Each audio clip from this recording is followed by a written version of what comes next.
सबैजनालाई मेरो नमस्ते। मेरो नाम चाहिँ अविन राई। म चाहिँ सङ्घसभा जिल्लाबाट अझै म रिजनल शिक्षणको लागि म पोखरामा छु र म चाहिँ आज मैले आफै सृजना गरेको एउटा झ्याउरे पाराको एउटा रचनाले सुनाउन गइरहेको छु।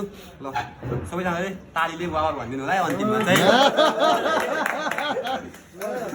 सिलिलिली सिलाङको पहिरो पहिरो भन्दा जिम्मेवारी झन् गहिरो।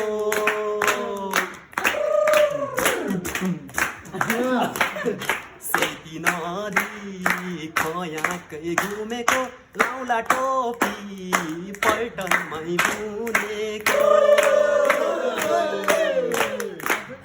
सेती नदी खयाकै घुमेको लाउला टोपी पर्यटनमै बुनेको। पोखरामा क्या राम्रो बास गरी नाम कमाउला लाउरे पास गरी। सेती नदी खयाकै घुमेको लाउला टोपी पर्यटनमै बुनेको। कि होइन लालुमै सर्टिना छर्के टोपी कोल्टे पर्यो सिरैमा।